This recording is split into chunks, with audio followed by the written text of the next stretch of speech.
Hello and welcome back to Shakesyear. Oh my goodness, I can't tell you how good it feels to say that.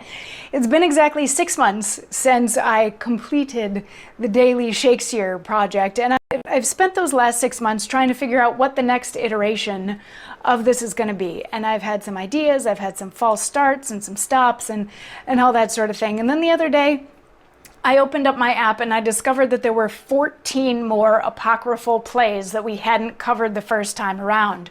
So my bad for taking 6 months to find these 14 additional plays, but it means that I'm back and we're going to cover some more plays. So getting back to some ground rules, if you're new to Shakesyear, welcome, glad to have you. If you've been here for a while, I missed you so much. But just some ground rules about stuff. I am going to refer to characters in the gender that they were written, but that doesn't mean that only persons of that gender can play that character. If there's a character that you like, that you connect with, that you feel you could portray really well, go ahead and play that character regardless of what your gender presentation is versus their gender presentation. If it's the same, it's the different, whatever. Play who you relate to. And these plays that we're going to be looking at right now are apocryphal plays. And the Apocrypha are plays that may or may not have been written by Shakespeare. So this first one that we're going to kick off with is called The Birth of Merlin. And when it was first published, it was attributed to both William Shakespeare and a man named William Rowley, or Rowley, depending on how you want to pronounce that. But over the years, scholars tend to think that it was more Rowley than Shakespeare that wrote it, but they can see some evidence of some Shakespearean stuff in there, and I can too. But it does follow a lot of sort of Jacobean play tropes or formulas that we've seen in a lot of other things. So in any case, it's a fun classical play that we can take a look at. So let's take a look at it. Today we're going to hear a monologue from Modesta in Act 1, Scene 1, but we got to set the scene first because her monologue comes at the very end of it.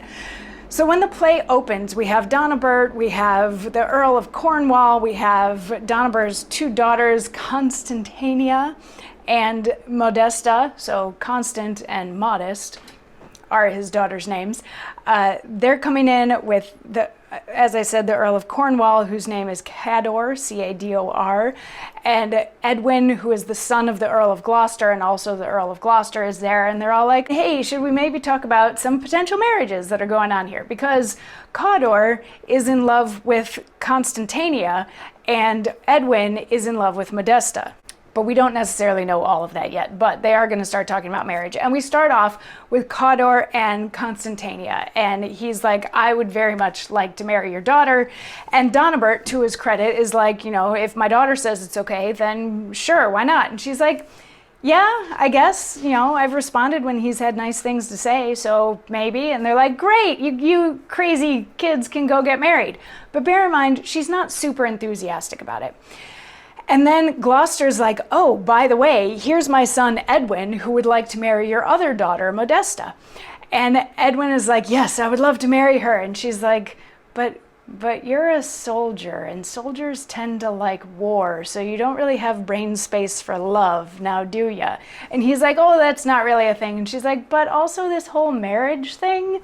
And Donibert is like, you know what, that's close enough.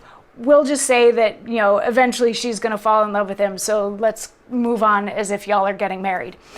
And then a messenger comes in and is like, excuse me, your lordships, you're needed because a delegation from our newly defeated foe is here.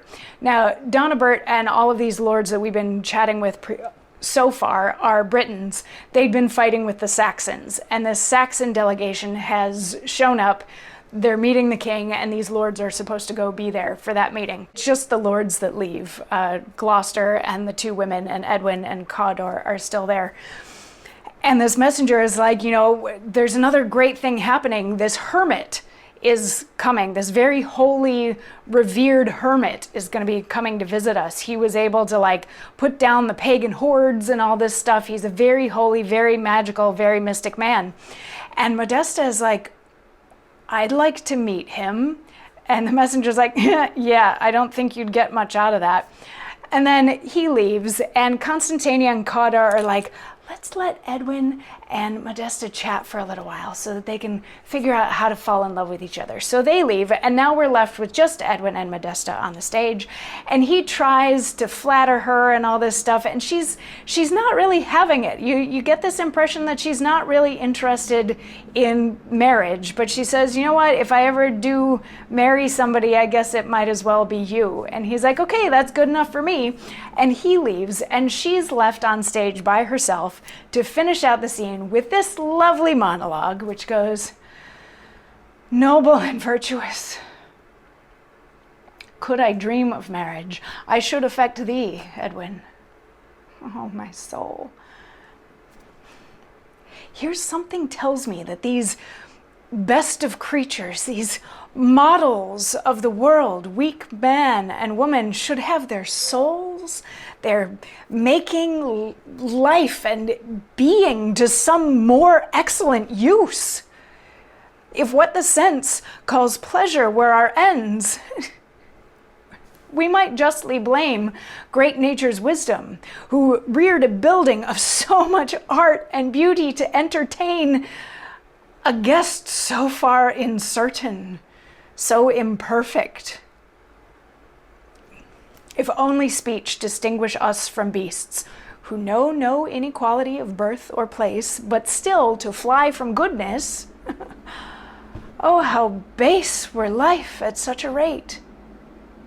No, that power that gave to man his being, speech, and wisdom gave it for thankfulness to him alone that made me thus. May I whence truly know, I'll pay to him, not man, the love I owe.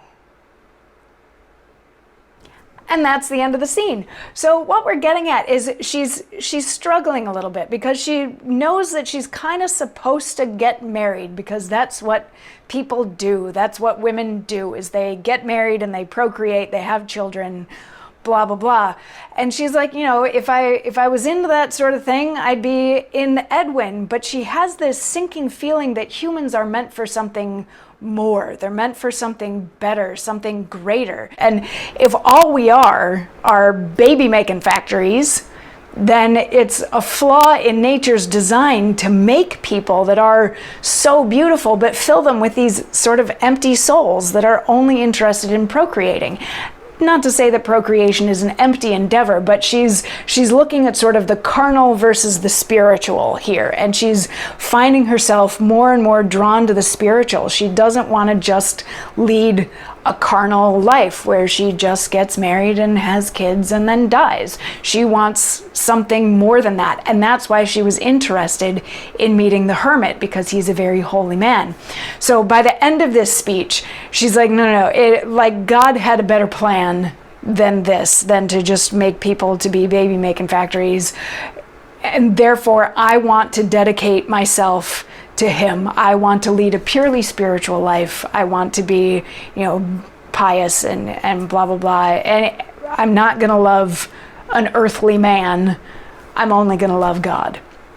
So this is, I think, an interesting way to kick off a play. We have two sets of lovers, which is common in plays from this era, but neither woman is super into her suitor. So that's not something that we see all the time. And one of them is so not into her suitor that by the end of Act 1, Scene 1, she's decided that she's kind of going to try to maybe go be a nun instead, because that's where her true calling is.